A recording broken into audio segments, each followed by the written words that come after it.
Bueno, vamos a dar comienzo a este webinar. Pido a los que lo tengan abierto cierren el micro porque capta cualquier ruido de papel que movamos.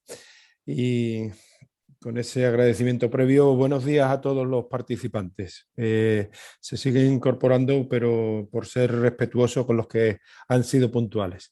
Soy Javier Sánchez Rojas, presidente de la Confederación de Empresarios de la provincia de Cádiz, y quiero desde una de las casas de las empresas en la provincia saludarles y darles las gracias por estar ahí y por haberles interesado esta iniciativa. Iniciativa que hacemos online porque aunque estamos recuperando la normalidad y la presencialidad, es verdad que este tipo de plataformas permite una capilaridad territorial que sería más complicado en tiempo hacerla. Por lo tanto, nos parecía que dado el escaso margen de maniobra que tenemos, y ahora lo veremos, de plazo para poner, digamos, en marcha esta nueva etapa de las ayudas a las empresas, el tiempo es un factor esencial y teníamos que aprovechar lo que nos permite la tecnología. Como ustedes saben, ha habido un nuevo texto que amplía el acceso a la subvención a las empresas, a las que se pueden acoger las pequeñas y medianas empresas y los autónomos, y por lo tanto de eso trata esta webinar, y vamos a intentar, de la mano del delegado Alberto Cremades, al que agradezco su presencia tanto físicamente en nuestra sede como a través de las ondas también telemáticas en esta inauguración del webinar, y a importantes expertos en este caso expertas de la consejería. Quiero dar las gracias también a Adolfina Martínez, que es la que desgranará ese nuevo texto para que todos entendamos cómo y de qué manera podemos acogernos a esta nueva línea de ayudas. Los empresarios de manera natural durante toda la pandemia hemos ido reclamando dos cosas. Una es tiempo y la otra es liquidez. El tiempo lo he contextualizado hace un rato y la liquidez es una medida, en este caso paliativa, que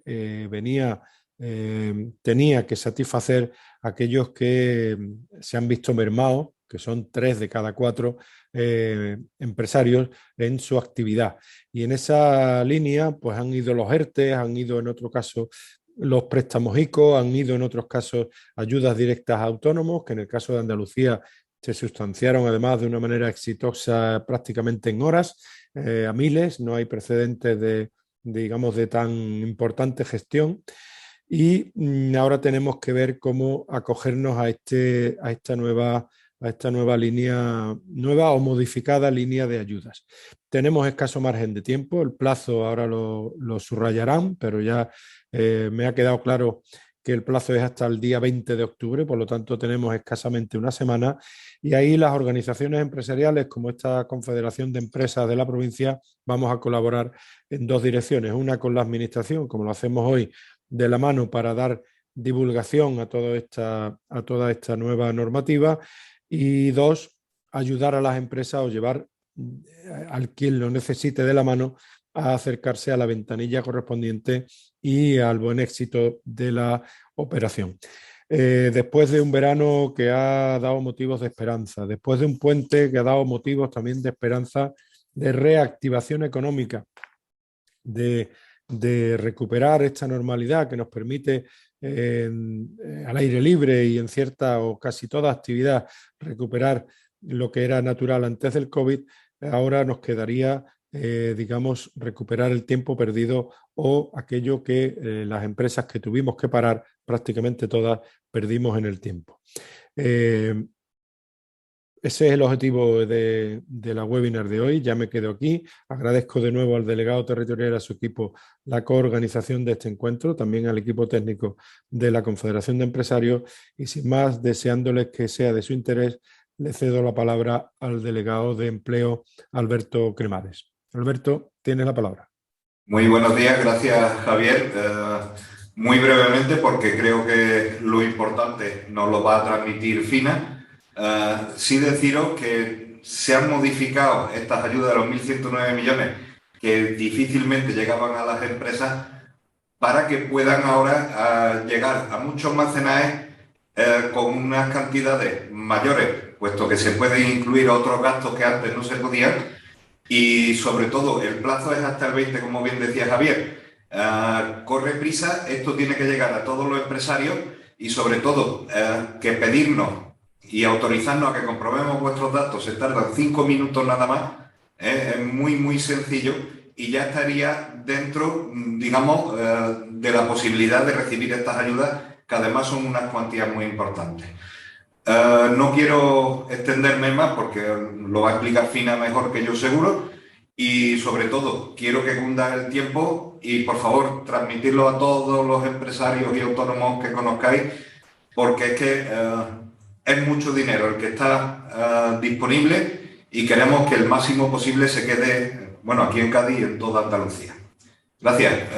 Le paso la palabra a Fina que os va a explicar muy bien todo. Gracias.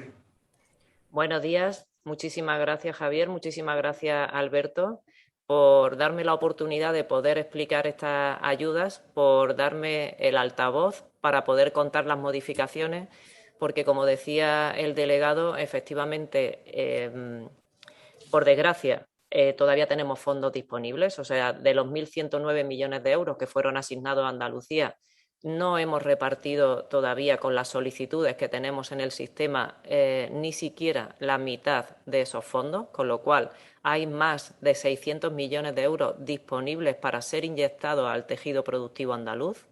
Hay que contextualizar y tenemos que tener en cuenta que 1.109 millones son prácticamente el 1% del PIB de Andalucía, con lo cual, si somos capaces de hacer llegar esta inyección de liquidez a todas las empresas y personas trabajadoras autónomas que, como muy bien decía Javier, han sufrido y de qué manera la pandemia y ahora necesitan esta inyección de liquidez para poder salir adelante, pues mejor que mejor. Desde luego todo el esfuerzo de la Consejería está encaminado a ello. La prueba es que seguramente algunos de los que ya nos están acompañando hoy como oyentes han tenido ocasión de oírme hablar en otras ediciones anteriores de webinarios. CEA de Andalucía ha sido nuestro patrocinador en 4 webinarios a nivel central de Confederación de Empresarios de Andalucía y ahora pues iniciamos una ronda con las provincias para intentar, como decía, llegar al máximo de beneficiarios potenciales. O sea, todo nuestro interés y todo nuestro esfuerzo pasa por que esos 1.109 millones de euros terminen en manos de las personas trabajadoras autónomas y de las empresas que conforman el tejido productivo andaluz. Dicho esto, paso a exponer brevemente cómo voy a organizar la presentación. De forma sucinta y con mensajes que voy a intentar que sean muy claros y mensajes clave de ideas básicas que se puedan recordar con facilidad.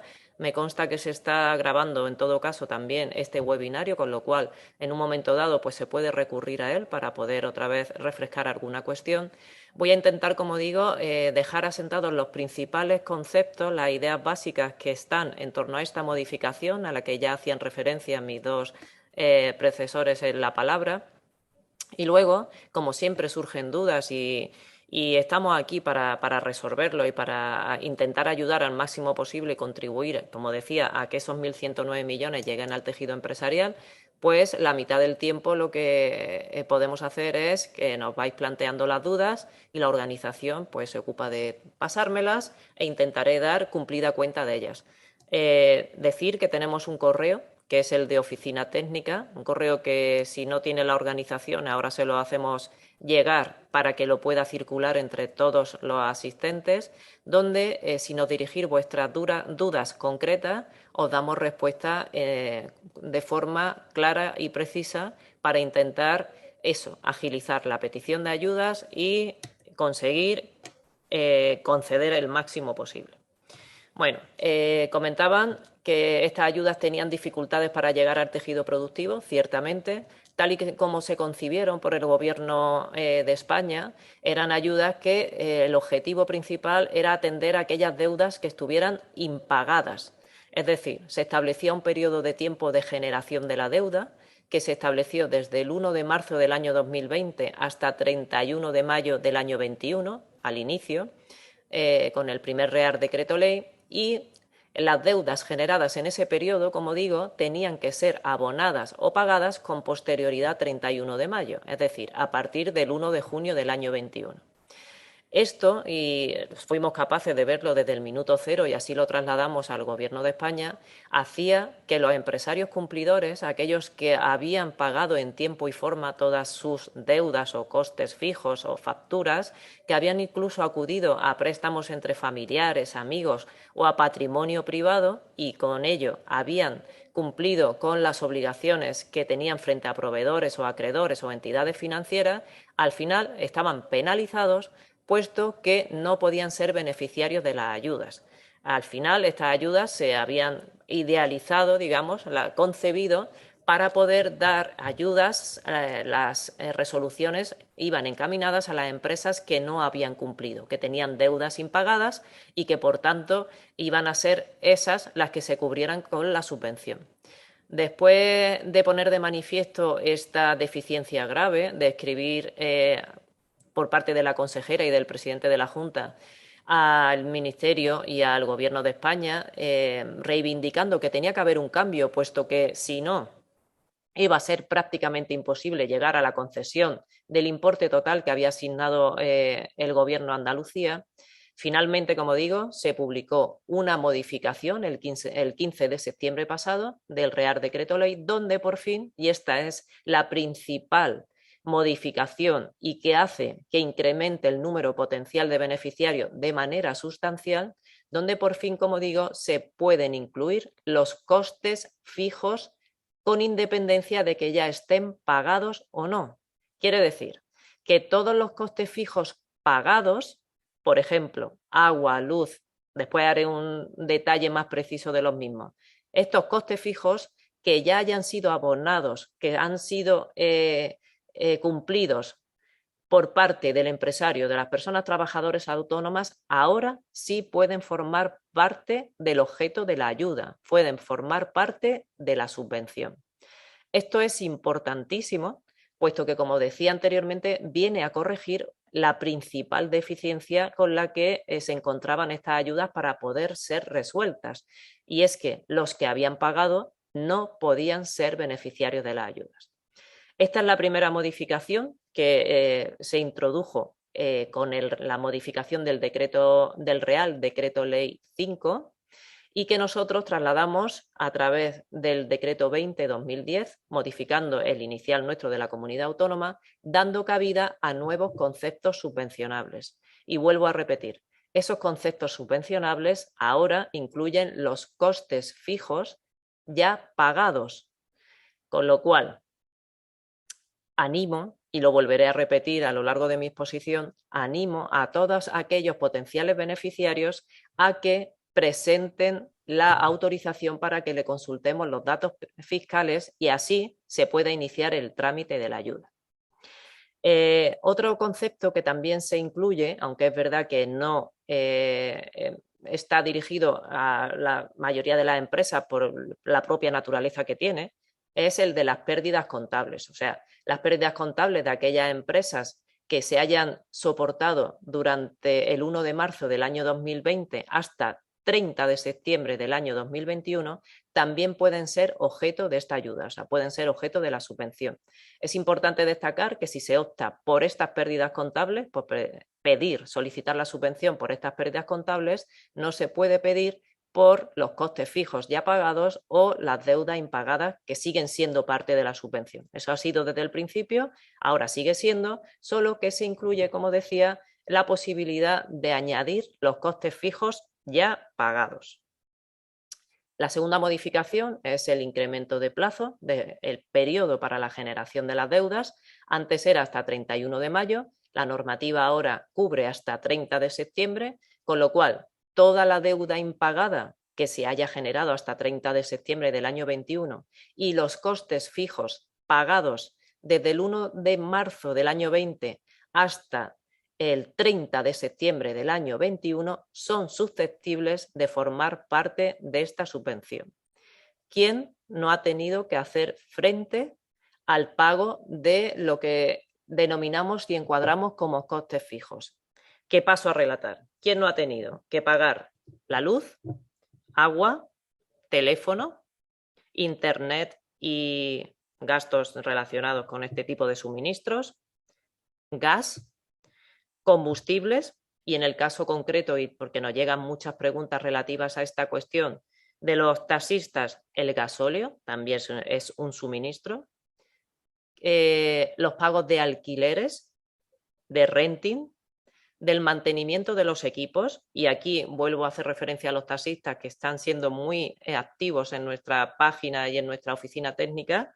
El mantenimiento de los vehículos forma parte también de estos costes fijos, las tasas y licencias municipales, los seguros que están relacionados con la actividad económica, seguro del vehículo, por supuesto, los gastos de gestoría también, esos son costes fijos vinculados al mantenimiento de la actividad, y todos aquellos costes fijos que se articulan a través de contratos de servicios. ¿Y esto qué son? Pues son los contratos que tengamos con limpieza de sedes, tema de vigilancia, el mantenimiento de los servicios informáticos, en fin, todos aquellos costes en definitiva a los que se ha tenido que hacer frente para poder seguir con la actividad hoy, a día de hoy, la actividad abierta. ¿Quién puede pedirlo? Paso de manera breve a relatar quiénes son los beneficiarios potenciales de esta subvención. Como sabéis, la subvención se articula en torno al cumplimiento de varios requisitos. El fundamental es que la actividad económica, el volumen de operaciones del año 2020 respecto al año 2019 haya caído por encima del 30%. Eso es un requisito básico que establece la normativa y que no se ha relajado. Ha tenido que haber una caída de la actividad económica por encima de ese 30% y además no haber tenido pérdidas contables durante la anualidad 2019. Eso también se ha mantenido, esos dos requisitos se tienen que cumplir. Pero, como decía, los requisitos aplican en función del régimen de tributación, con lo cual los empresarios, personas trabajadoras autónomas que están en régimen de estimación objetiva, es decir, lo que comúnmente se denomina como módulos, no les aplica ni la bajada de este 30% ni el tema de las pérdidas contables en 2019. Esto es, solamente por estar dentro de las CENAES que cita el decreto, que prácticamente son todas, son 433 CENAES las que recoge el decreto ley, por estar encuadrado en esas CENAES y por tributar en régimen de estimación objetiva, solamente con eso el máximo de ayuda al que puede acceder una persona trabajadora autónoma en régimen de tributación por módulos es de hasta 3.000 euros. Y en esos 3.000 euros se incluyen, y vuelvo a reiterar, aun a riesgo de resultar pesada, si me permitís el concepto, se incluyen todos esos costes fijos que ya han sido pagados.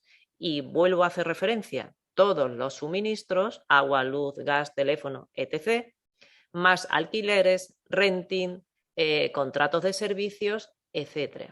Con lo cual, ¿quién de estas personas trabajadoras autónomas no ha tenido que hacer frente a gastos de esta naturaleza? Y aquí es donde hago un llamamiento especial para que, por favor, animéis a todos los empresarios, personas trabajadoras autónomas encuadradas en este régimen de tributación para que procedan a la solicitud de la ayuda.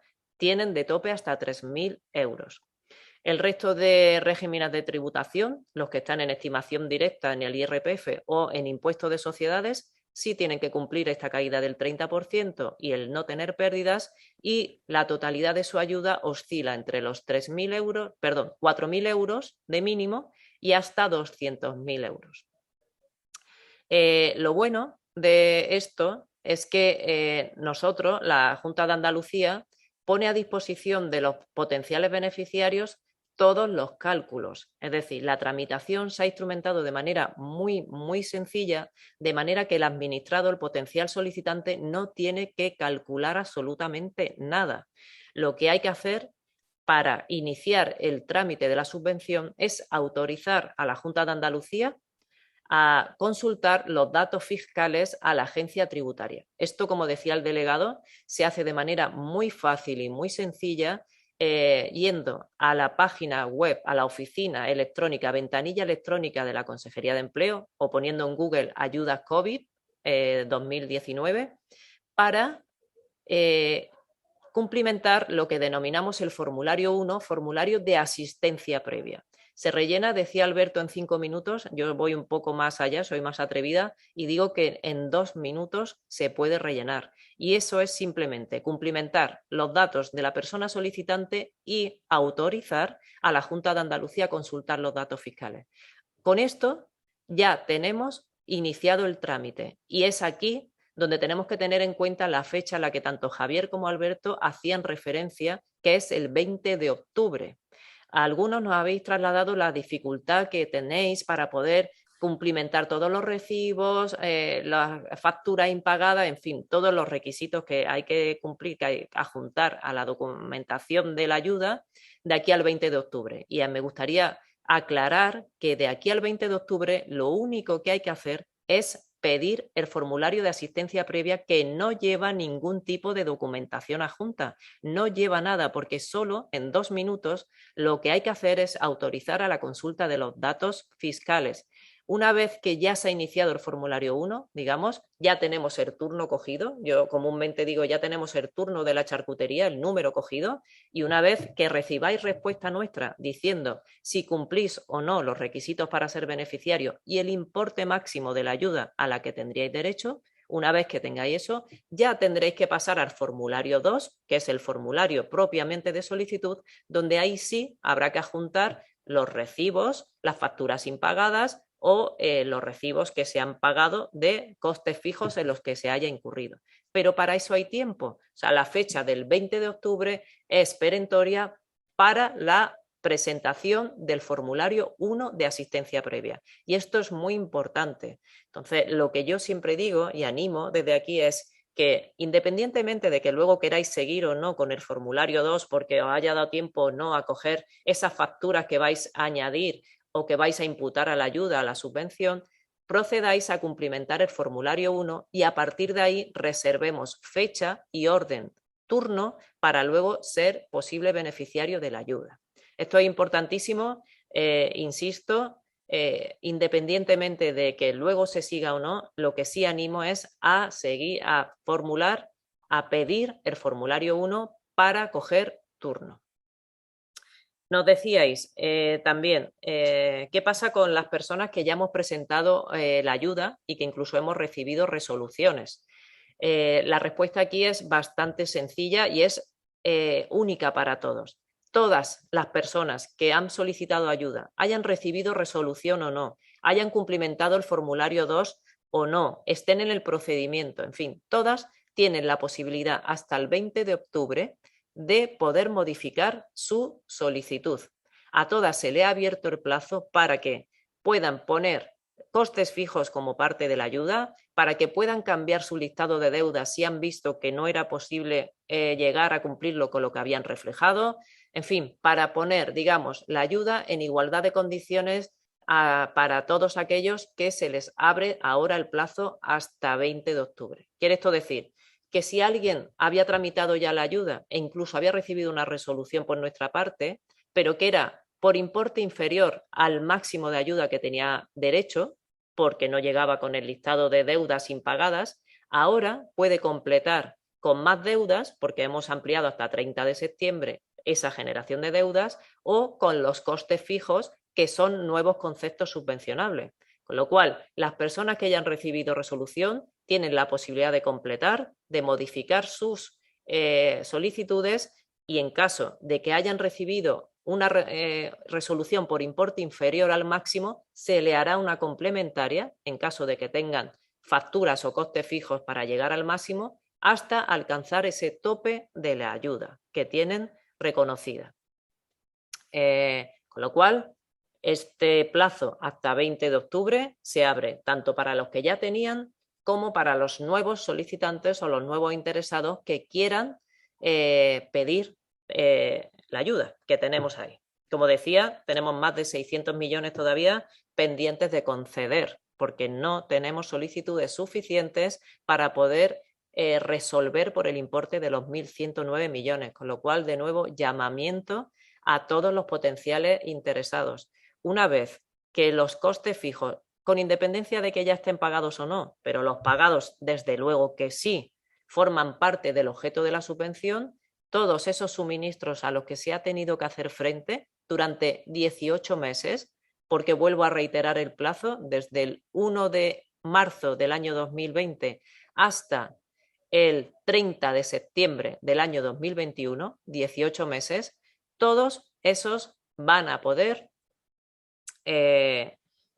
incluir los costes fijos como objeto de la subvención.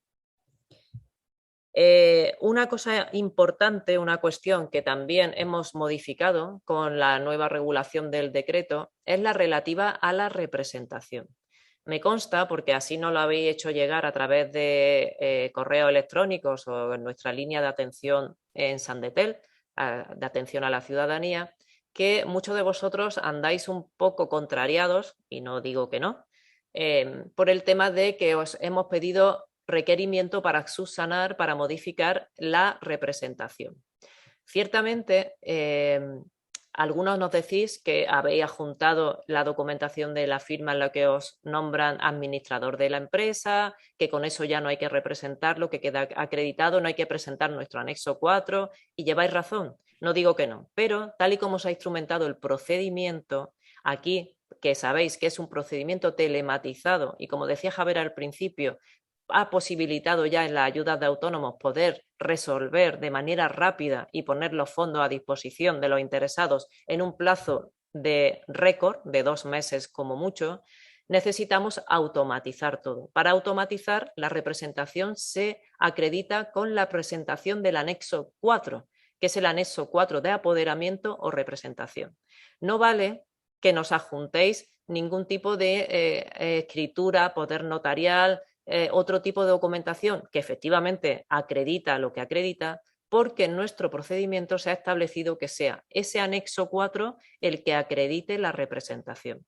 Yo lo que os pido es, primero, disculpas porque efectivamente quizás no lo hayamos explicado con toda la claridad necesaria y os ha hecho, pues eso, encontrar ciertas dificultades en el procedimiento, pero sí os digo que si habéis recibido el requerimiento, por favor, procedáis a descargar el anexo 4 de la página web de la oficina virtual.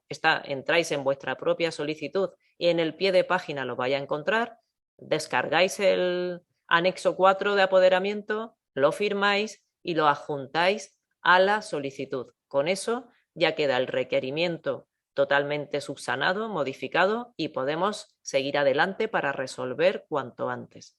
Los que iniciéis de nuevo la tramitación, el sistema no os va a dejar avanzar, eso ya lo hemos corregido, si no presentáis el anexo 4. Con lo cual, por favor, importante, anexo 4 relleno y cumplimentado como parte de la documentación que va acompañando la solicitud. Aparte de esto, no hay que adjuntar nada más, salvo que esté en el supuesto de modificaciones estructurales o en pérdida de valor de los activos por la que hemos denominado cláusula Thomas Cook, o sea, por deterioro por temas concursales. Salvo esas dos causas, que necesitamos tanto las escrituras de modificación estructural como ese certificado que acredite esa pérdida de valor, no necesitamos que nos incluyáis nada. En documentación adjunta únicamente hay que adjuntar la representación, caso de que estéis en modificación estructural, esta casuística o el tema de los deterioros de valor por pérdidas concursales. Ya está. Nos hemos encontrado que ahí las solicitudes que ya tenemos encima de la mesa han adjuntado muchísima documentación fiscal de modelos 100, 200, en fin, cada uno lo que ha estimado pertinente, e incluso las facturas las ha adjuntado aquí. Y la respuesta es, a todos los efectos, eso no forma parte del procedimiento para nosotros. Toda esa documentación adjunta que no responda a los 3 casos que ya he tasado, no forma parte del expediente. ¿Por qué? Porque todo lo calculamos en la Junta de Andalucía a través de los datos que nos proporciona la Agencia Estatal de la Administración Tributaria. No necesitamos nada, nada. Incluso algunos de vosotros, cuando hemos dado respuesta diciendo usted cumple o no cumple y este es el máximo de ayuda al que tiene derecho, nos habéis dicho Bueno, es que la agencia tributaria ha dicho que estoy en objetiva, pero yo ya estoy en estimación directa. Bien, como tenemos que resolver conforme indica la información de la agencia tributaria, os diremos que es desfavorable, porque o es favorable con ese régimen. Pero una vez que recibáis nuestra resolución, se abre el plazo para que vosotros podáis interponer un recurso en el que se os dará cumplida cuenta y se resolverán aquellas discrepancias que se hayan detectado. Ahora mismo, tal y como está concebido el procedimiento, resolvemos conforme a la información que proporciona la agencia estatal, con lo cual no nos subáis documentación adjunta que aprueba los cambios que habéis tenido, porque no los vamos a mirar ni podemos mirarlo. Como os digo, una vez recibáis resolución, se abre la vía, hay un pie de recurso y a partir de ahí volvemos a hablar. ¿Qué más cosas? Es importante que tengáis en cuenta que para cada línea de gasto que incluyáis, tanto de las facturas impagadas como de los costes fijos, con independencia de que estén pagados o no, tenéis que subir el documento que acredite, ¿vale?, esa factura o ese coste fijo incurrido. Antes, cuando he citado los costes fijos, he ido rápido para hacer una idea bastante general y que se nos quedara el concepto de que son los suministros y poco más, o eso, que no es poco, incluyendo los alquileres, renting y demás. He pasado por alto que también se incluyen como coste fijo las amortizaciones. Veréis en el formulario de solicitud que hay una casilla, una rejilla especial habilitada al efecto para todos aquellos que tengáis las amortizaciones, porque lleváis contabilidad y las tenéis recogidas, las podáis recoger como importe, formar parte de la ayuda para el tope máximo al que tenéis derecho. En este caso, para las amortizaciones, y eso sabéis vosotros mucho más que yo, que son un movimiento contable y que no suponen una salida de tesorería, lo que tenemos que acreditar es la factura de compra de ese inmovilizado que ha dado lugar a esta amortización y el cuadro de amortización que recoge las cuotas mensuales, de manera que nosotros podamos casar el valor del bien con el cuadro de amortización. Con lo cual, y resumiendo, para todas las líneas de gasto que se incluyan en el formulario de solicitud, de todas las que van a los conceptos subvencionables, hay que adjuntar para todas y cada una de ellas la factura, y en el caso de las amortizaciones se piden dos cosas: la factura de compra del bien y el cuadro de amortización. Importante reseñar también, que es una cuestión que nos llega bastantes veces a las dudas del correo de oficina técnica, que los préstamos ICO son objeto de la ayuda. La cancelación total o parcial de ese préstamo forma parte, incluyendo los costes que van derivados asociados o los intereses asociados a esa amortización.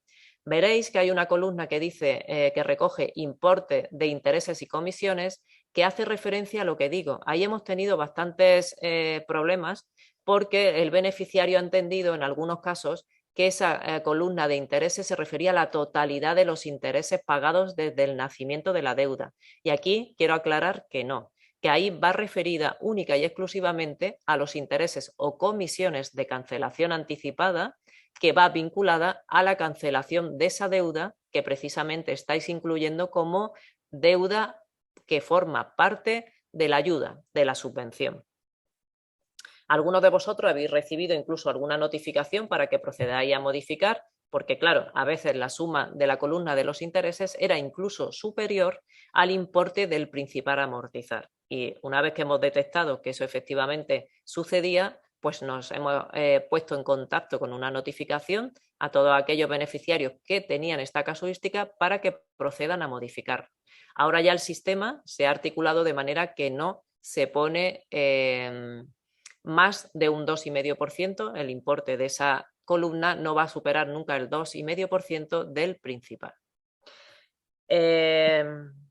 Deciros que la justificación de estas ayudas son ayudas a justificar. Para aquellas deudas impagadas habrá que con posterioridad presentar el pago o la cancelación de la deuda bancaria.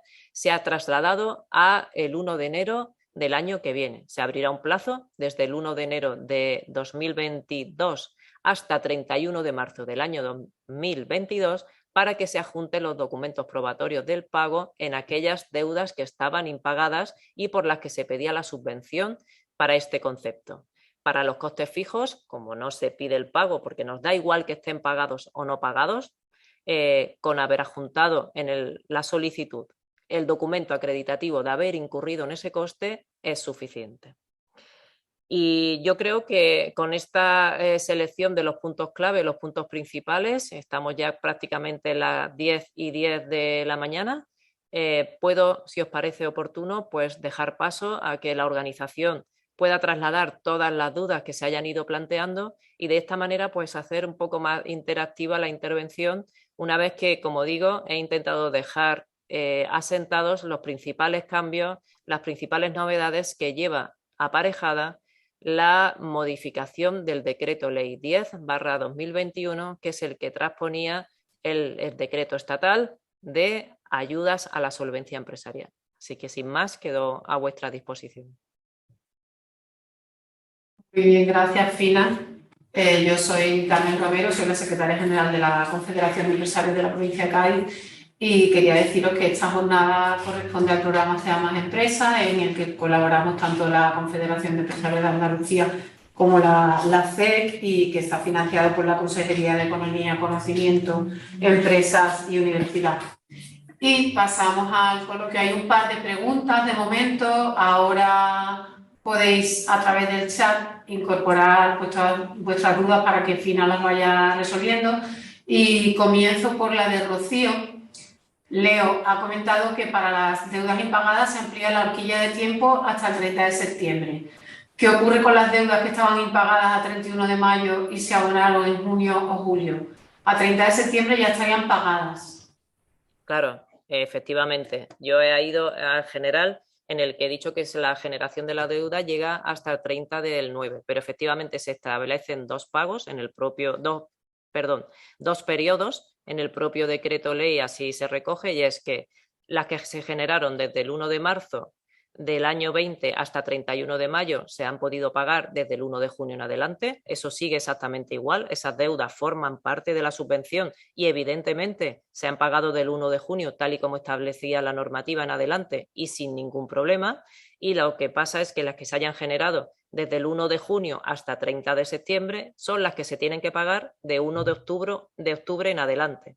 Efectivamente, las ya pagadas de 1 de junio porque se generaron con anterioridad al 31 de mayo son perfectamente subvencionables. Eran las normas anteriores, no podemos perjudicar a nadie. Se han establecido esos dos periodos para diferenciar la normativa antigua con el incremento de plazo que se ha producido, la ampliación de plazo que ha dado lugar esta modificación del decreto ley 10. O sea que sin problema. Las pagadas generadas hasta 31 de mayo y pagadas de 1 de junio en adelante, perfectamente objeto de la subvención. Gracias. Equipo 3 nos dice, ¿y qué pasa entonces con el orden del listado y sus correspondientes pagos? Si incluimos ahora los costes fijos de marzo del 2020 que se abonaron en esa fecha, van a aparecer al final del listado. No van a aparecer al final del listado por la sencilla razón de que hemos abierto una rejilla específica para los costes fijos. O sea, los costes fijos ya pagados formarán parte de la subvención como el concepto segundo. A ver, aquí es importante aclarar que la normativa dice que primero se tiene que hacer frente al pago de las deudas impagadas, por eso le hemos llamado a eso la rejilla A, después los costes fijos, la rejilla B, y la C, que son las pérdidas contables generadas durante el mismo periodo que siempre hago referencia, que es desde el 1 de marzo del año 20 hasta 30 de septiembre del año 2021. Pues bien, si las personas que ya han solicitado, como he dicho antes, quieren modificar su solicitud de manera que se incluyen costes fijos y llegan incluso al máximo de la ayuda y quieren quitar facturas de la parte de deudas impagadas porque han visto que el proveedor ha desaparecido o que no lo van a poder pagar o que incluso algunos nos han dicho que han pagado en efectivo y saben que no van a poder ser objeto de la subvención porque el decreto establece que los pagos en efectivo no valen, se le abre la posibilidad ahora de que modifiquen su listado. Entonces, yo entiendo que esta persona lo que quiere decir es a mí me resulta difícil el pago de las deudas impagadas o no cumplo los requisitos o lo que sea, y los costes fijos es mucho más fácil y lo tengo como objeto de la subvención. La respuesta es: elimina todo lo de arriba, la parte A de las de las deudas impagadas, y cumplimenta con los costes fijos, porque esa nueva solicitud va a ser la que se tenga en cuenta para la resolución. Cierto es que el orden de prelación de los pagos siempre va a ser el que he citado. Deudas impagadas, si ese está a cero, pues pasamos al siguiente, que son los costes fijos, y si no, a lo de las pérdidas contables, que además es incompatible con los otros dos conceptos. Ignacio Molders pregunta: entiendo que por lo expuesto se trata de una subvención pura y no de un préstamo a devolver posteriormente. Es una subvención, es una ayuda que hay que justificar con las deudas impagadas, como he dicho, con la parte, la rejilla A que hemos denominado, y desde el 1 de enero del año 22 hasta 31 de marzo os pediremos esa acreditación del pago, pero para el resto de conceptos, como los costes fijos, solamente con el recibo que se ha incurrido, el coste fijo probatorio de que efectivamente se ha incurrido en él, es suficiente. Y la respuesta es sí, efectivamente es una ayuda, no es un préstamo, no hay que devolver nada. Lo que hay que cumplir es con la finalidad de la ayuda, que es para lo que es. Pero ya está, no es un préstamo, no es un ICO que hay que devolver, no. Siguiente pregunta, Diego García Tellez. ¿Qué ocurre con los sueldos y salarios y seguros sociales que ahora se excluyen expresamente, pero que antes no, y que se han incluido en el listado de deudas presentado? A ver, antes no, aclaro. Las deudas y seguros sociales que estuvieran impagados antes eran elegibles y lo siguen siendo ahora. ¿Por qué? Porque forman parte de la rejilla A, de deuda impagada. Eso estaba antes y sigue estando ahora. Donde no se incluyen, aunque aparezca en el listado, precisamente para deciros que eso no suma por mucho que vosotros lo pongáis ahí. Es en los costes fijos incurridos. ¿Por qué? Porque Gabinete Jurídico y la norma nos prohíbe que las nóminas y seguros sociales, incluyendo la cuota del autónomo, se considere un coste fijo incurrido, por la propia naturaleza y por otra serie de condiciones bastante complicadas de explicar, pero que finalmente hemos tenido que excluirlo del listado de costes fijos, con lo cual las nóminas, cuota patronal o la cuota del autónomo, el recibo del autónomo pagado, no es, forma parte de la subvención, no es elegible, o sea, no forma parte de la ayuda. Lo que esté impagado, igual que antes era objeto de la subvención, ahora sigue siendo. Y segunda parte de la pregunta: ¿cómo saber el importe a incluir por cancelación del ICO? ¿Tiene que calcular el banco el importe mediante una simulación? Los intereses van a depender de la fecha de pago. Efectivamente, tiene que ser una simulación y lo tiene que hacer el banco con un certificado. Bien es cierto que, como casi todo, no tiene por qué ser el caso de esta persona que pregunta, evidentemente, pero como casi todos los solicitantes, al final el importe que tienen pendiente de cancelar es por encima del máximo de la ayuda que tienen, en realidad la columna esa de los intereses y de la comisión mucho ni nos la cumplimentan, porque solamente con el principal a amortizar llegan ya al máximo de la ayuda. Con lo cual, si por ejemplo tú tienes reconocido una ayuda de 5.000 euros y quieres amortizar 8.000, porque es la deuda que tienes pendiente, total o parcial, pues con que incluya solamente eso, se te van a dar los 5.000. Ahora, la gente que necesite la columna de los intereses y las comisiones para poder alcanzar el máximo de ayuda al que tiene derecho, lo que se le pide es una simulación a la fecha a la que el banco se la dé. Efectivamente, si nosotros, si ya lo ha cancelado, pues será exacta, porque será el importe exacto que ha pagado. Si está pendiente de recibir nuestra ayuda para poder cancelar, pues habrá un decalaje de un tiempo que seguirá pagando intereses que efectivamente no se le va a poder pagar. Pedro pregunta: ¿los gastos fijos tienen preferencia antes que la deuda bancaria? No, lo he dicho antes, lo vuelvo a repetir, es importante. La prelación se establece en el decreto y en el propio decreto la norma determina que primero se satisface lo que va en el listado A, que es la deuda impagada y la amortización de deuda bancaria. Dentro de la deuda bancaria, la del ICO tiene preferencia y luego ya la deuda con banco, deuda con terceros. Luego los costes fijos impagados y luego ya las pérdidas contables que elimina el poder decidir entre las otras dos. Es incompatible con la deuda impagada y con los costes fijos. Con lo cual, si con los costes fijos llega al importe máximo de la ayuda, es lo más fácil, porque no se requiere luego documento justificativo del pago, porque se entiende que muchos de ellos, esos costes fijos, el propio documento ya lleva el pago directamente, el pago de la luz, del agua, la propia factura incluso ya lleva el pago.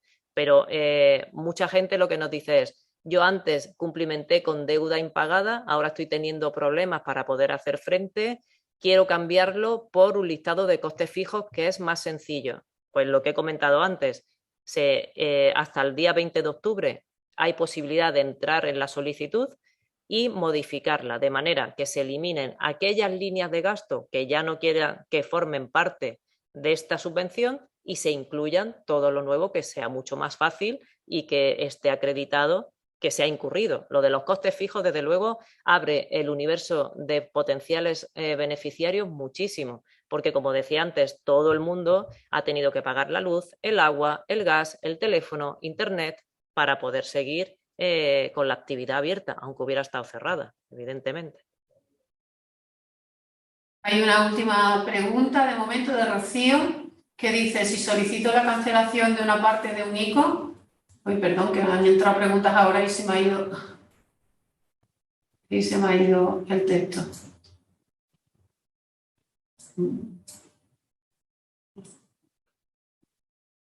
Si solicito la cancelación de una parte de un ICO, ¿con el certificado de saldo al 31 de mayo es suficiente para justificarlo o tengo que aportar algo más? No, en principio, mientras que eso sea el importe máximo de la ayuda al que tiene derecho o sea incluso superior, con ese certificado no tiene mayor problema. Siguiente pregunta. ¿Estos costes fijos pagados pueden haber sido pagados en metálico, caso gasolina para los taxistas? Ya has contestado, pero bueno. Es que me da igual porque yo no quiero saber la forma en la que se ha pagado o no pagado. El coste fijo incurrido solamente por estar acreditado como coste fijo en el que se ha incurrido es suficiente, independientemente de que esté pagado o no pagado. Para mí el concepto subvencionable es el coste fijo incurrido, con la factura que acredite que se ha incurrido en ese coste. Y otra pregunta, ¿se incluye el canon de franquicia? El canon de franquicia es un coste fijo, claro, si es una franquicia que tiene que incluir, el pago es como si fuera un rente, o sea, un alquiler en ese sentido, porque al final es un coste que necesita hacer frente para poder tener abierta la actividad, el negocio, claro. Y la última pregunta que tenemos dice, ¿qué ocurre con los préstamos ICO contratados con posterioridad al 13 de abril de 2021? ¿Se pueden incluir? Entiendo que se refiere a 13 de marzo del año 2021, no de abril. Los contratos, tal y como establece la norma, tienen que ser anteriores a 13 de marzo. O sea, eso es así. No pueden ser, si se han firmado con posterioridad, el propio Real Decreto Ley 5 del ámbito estatal ya lo prohibía. Todos los contratos son anteriores a 13, obligatoriamente a 13 de marzo del año 2021. Efectivamente, era marzo. ¿Y qué fecha tenéis prevista para hacer efectiva la ayuda? Pues tenemos hasta 31 del 12 para resolver y pagar todas las solicitudes. Así que de aquí a 2 meses y medio, no más, lo que tenemos, 3 meses mal contado porque estamos a día 13 ya hoy, 2 y medio. Tenemos que tener resuelto y pagado, con lo cual en breve. Y necesitamos las solicitudes, claro, o sea, el plazo lo tenemos establecido ahí, pero necesitamos que entren las solicitudes para poder resolver. Todos aquellos que ya la habéis presentado, pero que no habéis recibido resolución, algunos sí, ha sido porque como sabíamos que ya cambiaba la normativa, que se incluían estos costes fijos y que eran más beneficiosos para los solicitantes, puesto que algunos nos habéis trasladado que es más fácil incluir estos costes fijos que la deuda impagada.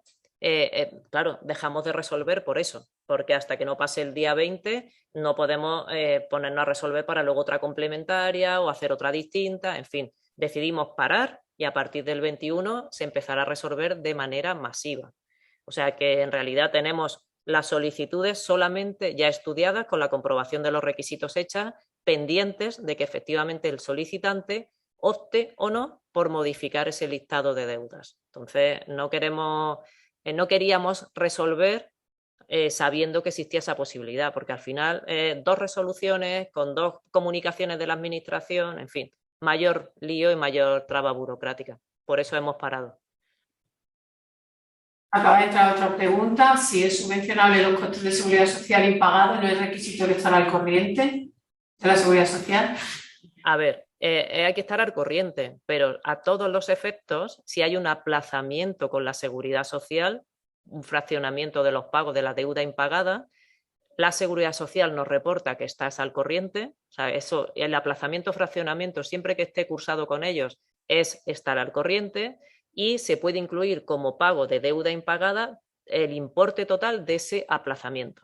O sea, si existe y está por 5.000 euros, por ejemplo, se pone como deuda impagada, y al estar en aplazamiento, para nosotros, a todos los efectos, está al corriente con la seguridad social. Lo que hay que hacer es instrumentar ese aplazamiento. Claro, lo que no puede ser es que esté impagado y que la seguridad social no te lo haya concedido, porque en ese caso efectivamente incumple el requisito de estar al corriente con la seguridad social, y ese es básico. Hay que estar al corriente con las administraciones tanto tributarias como autonómicas como de seguridad social.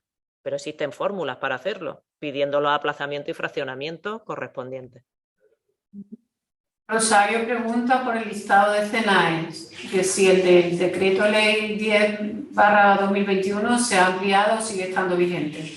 Hay 433, se ampliaron en 2 acuerdos de Consejo de Gobierno que se hicieron en el mes de agosto. Pero ahora mismo en la página web, cuando se entra a la solicitud de la ayuda, listan las 433 CENAES que son objeto de la ayuda. O sea que prácticamente la mayoría. Hay 538, o sea, menos 100, son prácticamente todas las que se han incluido. El 80% de los CENAES están bajo la norma, ¿no? Ahí es. Muy bien, pues creo que no hay más preguntas. Agradecer a Fina su exposición, la claridad y bueno, lo bien que se sabe la norma. Una cosita que me gustaría decir, Carmen, si me lo permites, es que, porque nos llega mucho también la duda al correo de oficina técnica, y es que hay mucha gente, bueno, no mucha, pero está preocupada y con naturalidad que lo esté, que ya presentó el formulario 1 y que aún no ha recibido respuesta de la Junta. Y efectivamente tenemos casos en los que no hemos podido contestar a los solicitantes porque la agencia tributaria no nos ha reportado la información tributaria. Por diversas causas, que a la agencia tributaria pues también hay cosas que también se les ponen un poquito más difíciles, pues cierta información fiscal no la tiene disponible. Con lo cual, decir que todo el mundo que haya pedido el formulario 1 de asistencia previa, todos y cada uno de los solicitantes recibirán respuesta nuestra. Lo que no me puedo comprometer es a la fecha exacta en la que la van a recibir. Pero teniendo en cuenta que de una manera u otra esto tiene que estar resuelto y pagado el 31 del 12, en realidad antes de 2 meses y medio van a tener respuesta de todo y van a tener posibilidad de poder cumplimentar el formulario 2. Y que no se preocupen porque tal y como establece la norma, el plazo de solicitud, la fecha de inicio del registro de haber hecho tu solicitud siempre es la del formulario 1, como he dicho antes. Con lo cual, lo que hay que hacer es pedir el formulario 1 de aquí a 20 de octubre, que es lo que nos reserva el orden, el turno en la cola de la solicitud de las ayudas. Y a partir de ahí, luego ya cumplimentamos el formulario 2. Y era que quería puntualizar este tema, Carmen. ¿Puedes dar el correo de la oficina técnica? Que nos lo están pidiendo. Sí, la verdad que lo puedo dar, lo que pasa que es... Vamos a ver. Porque es verdad que no es que sea muy... Si no nos lo aportan y nosotros lo mandamos a los asistentes. Yo creo que es más fácil, porque es que oficina técnica, punto, guión, tal, estas cosas, yo te lo paso, se lo paso a Alberto directamente y él ya que lo circule, si os parece. Está a disposición para las dudas que vosotros tengáis sin ningún problema. Muy bien, nosotros igualmente quedamos a disposición de todas las empresas para resolver aquello que vaya surgiendo y sobre todo animaros a presentar la solicitud, que ya habéis visto que no es complicado y que, bueno, es mucho dinero, ¿no?, que hay pendiente para ser asignado a esto, y sería una pena que no consiguiéramos que para toda Andalucía pues se gasten esos 600 millones. Que quedan pendientes, efectivamente. Una pena. O sea, tendríamos que devolverlo. Muy bien, pues nada, muchas gracias a todos A por vosotros. vuestra presencia y Gracias. Gracias. Hasta luego.